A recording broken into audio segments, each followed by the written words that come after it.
Nesse vídeo, eu vou falar para você sobre como comprar um imóvel realizando um sonho e, ao mesmo tempo, fazendo um excelente investimento. Conectar o sonho com o investimento.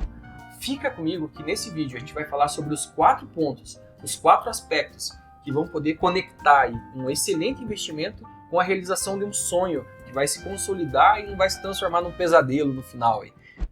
Imagina alguém, ou melhor, eu vou contar a minha experiência. Eu e minha esposa, quando a gente decidiu comprar um apartamento, uma casa, buscamos algo que pudesse suprir isso que eu acabei de falar para vocês, que pudesse ser um ótimo investimento e, ao mesmo tempo, atender às nossas necessidades, principalmente durante os primeiros anos da nossa vida de casados. Então, a gente buscou um apartamento que fosse essas duas coisas juntas, um ótimo investimento e, ao mesmo tempo, atendesse às nossas expectativas, às nossas necessidades. Consolidou isso e transformou isso numa realidade. A gente comprou o apartamento e depois de 2 ou 3 anos a gente vendeu. Pois bem, quando a gente decidiu vender o apartamento, a gente demorou um intervalo de tempo, para conseguir vender. E vendeu com uma margem de lucro, digamos assim. A gente ganhou um valor em cima do que a gente tinha pago. No final do vídeo, eu vou falar para você quanto tempo a gente levou para conseguir vender, desde o momento em que a gente decidiu, que era a hora de vender, e quanto a gente lucrou, quanto a gente ganhou em cima disso. E isso eu acho que serve talvez até como um exemplo positivo de que realmente a compra de um imóvel, mesmo que seja para morar por um tempo e eventualmente posteriormente ser vendido, pode ser um ótimo negócio, um excelente negócio.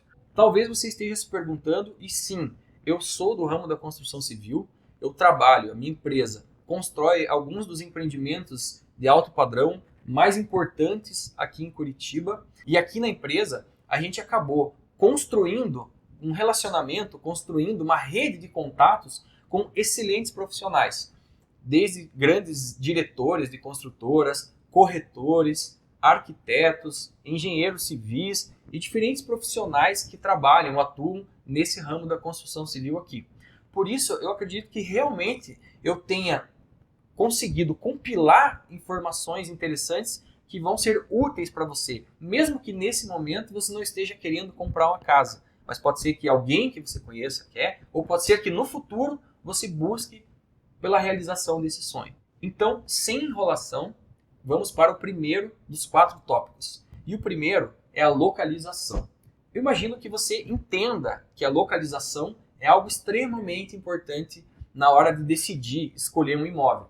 Você imagina que construtoras gastam milhões de reais para comprar um terreno bem localizado, quando poderiam muitas vezes ter um terreno com a mesma metragem quadrada, com as mesmas características de espaço físico ali, por uma fração desse valor, numa localização talvez não tão privilegiada. Então as construtoras que fazem estudos de viabilidade, estudos legais, estudos técnicos, estudos econômicos, estudos de engenharia, gastam muito tempo e dinheiro para decidir qual terreno comprar e o que construir ali. Elas tendo todo esse conhecimento, elas entendem que sim, é importante e viabiliza gastar e investir num terreno bem localizado, porque elas sabem que a localização é um dos pontos mais importantes na hora de escolher um terreno. Pois bem, por quê? Como que a localização pode impactar o imóvel ou a casa? É óbvio que se você imaginar que uma localização boa vai estar perto de pontos importantes, estratégicos, como parques, shoppings, supermercados, boas escolas, que a região tem que ser segura, ela tem que ser segura para poder crianças caminharem, brincarem na rua sem ter medo de ser assaltado o tempo todo. A vizinhança é uma coisa importante também. Então, se quer ter uma boa casa, é legal que seja compatível com a vizinhança. Afinal de contas, você eventualmente vai morar lá por anos e é legal que você possa ter vizinhos que tenham talvez algum tipo de compatibilidade no estilo de vida, de conversa, para você se sentir bem morando naquela região. Mas não é só isso. Os imóveis, eles sofrem uma curva de valorização. Isso é, a partir do momento que o imóvel é lançado e você começa a vender o imóvel, a construtora, a incorporadora começa a comercializar aquele imóvel, de repente você já está apto a comprar. Então, imagina que você vai comprar uma casa na planta, a obra está acontecendo e você vai adquirir a casa. Essa casa, ela tende a ir valorizando durante todo o processo da obra. Quando termina, talvez valorize mais ainda, geralmente tende a valorizar mais ainda, o imóvel está pronto, recém-entregue, e aí ele sofre mais um período de valorização nos próximos anos, antes de estabilizar, né, ou diminuir a velocidade da valorização, e depois de muitos anos, né, ele tende a realmente a estabilizar e pode ainda continuar valorizando ou desvalorizando.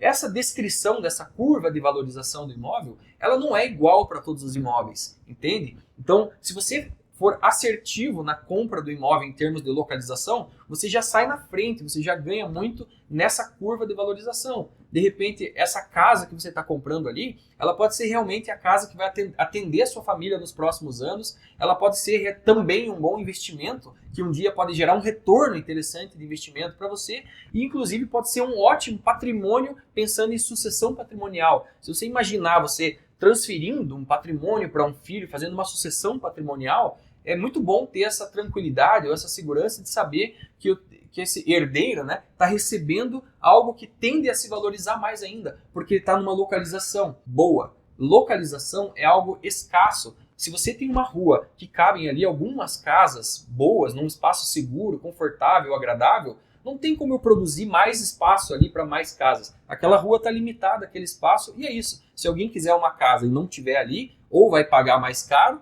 ou vai ter que procurar em outro lugar. Então você entende a importância da localização na hora de escolher comprar um imóvel. Vamos para o segundo passo dos nossos 4 pontos aí, né?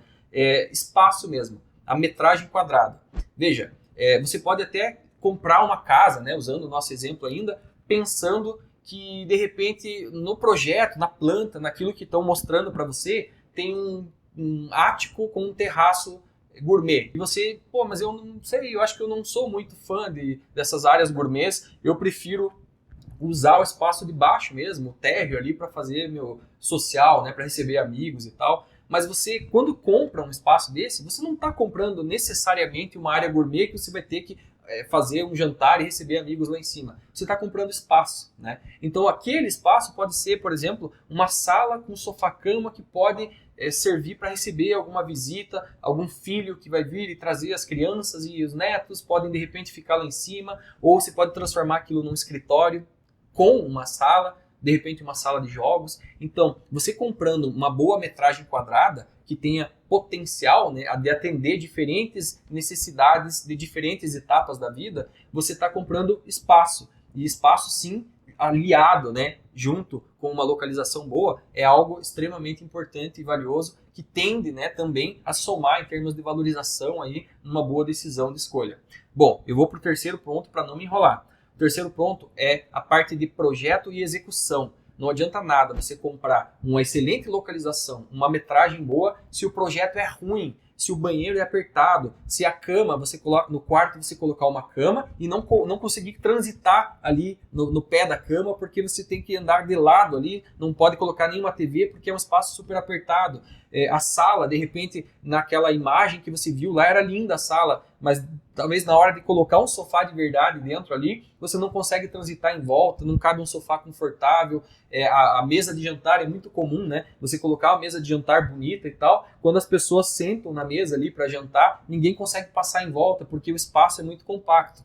Então, a planta, né? O projeto, a planta da casa é um item extremamente importante, e a execução também, né? Então, a engenharia envolvida ali na execução, desde a parte da fundação, que é aquela parte que fica enterrada na terra ali, que vai suportar toda a estrutura, toda a parte estrutural que vai para fora, né, que a gente chama de superestrutura, e toda a parte de elétrica, alvenaria, hidráulica, a impermeabilização, a parte de assentamento de porcelanato, pintura de fachada com materiais de qualidade que não vão começar a desbotar com o passar do tempo, uma cobertura bem executada, são todos aspectos na parte de projeto e execução que também compõem aí uma boa escolha, uma boa decisão. Quanto melhor a execução, mais anos sem precisar reformar, mexer em nada você vai ter ali. Então a casa, a parte de projeto no que diz respeito também a um projeto atemporal, assim, né? Uma casa que é bonita, mas que não vai ficar esquisita daqui a um ano porque o projeto só seguiu uma moda extremamente pontual, momentânea ali, mas algo muito exótico, né? De repente que daqui a um ano ou dois possa não fazer muito sentido mais. É claro que se você comprar uma casa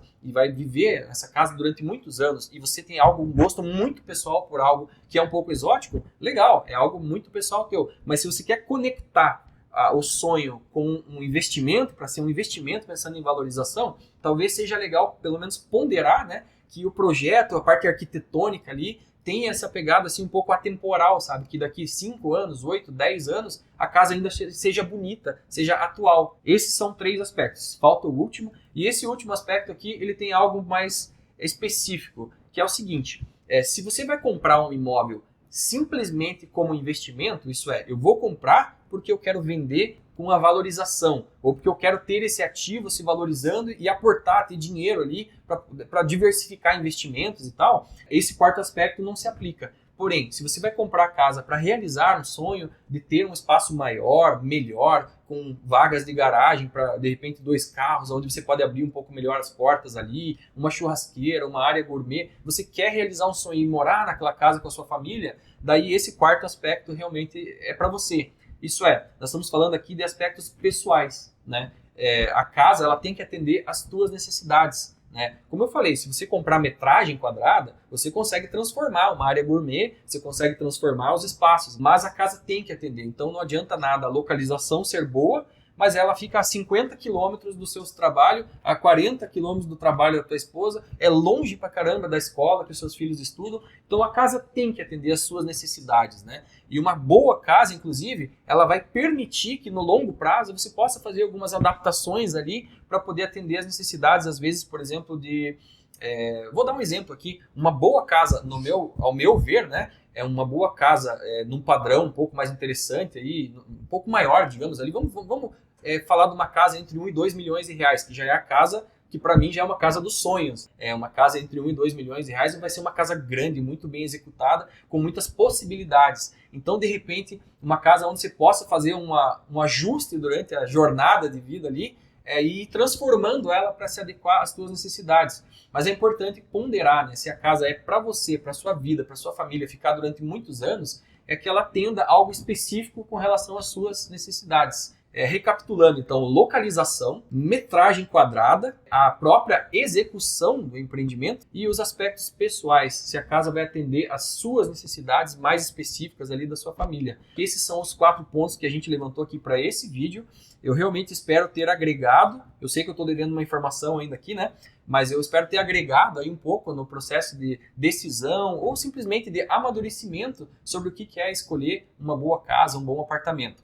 Quando eu falei no início do vídeo da compra do meu apartamento, que foi um investimento, né? Depois eu vendi, eu prometi que eu contaria quanto eu paguei e quanto tempo depois e por quanto a gente vendeu. Para não falhar na minha promessa aí, a gente pagou R$245 mil no apartamento e a gente vendeu por R$570 mil.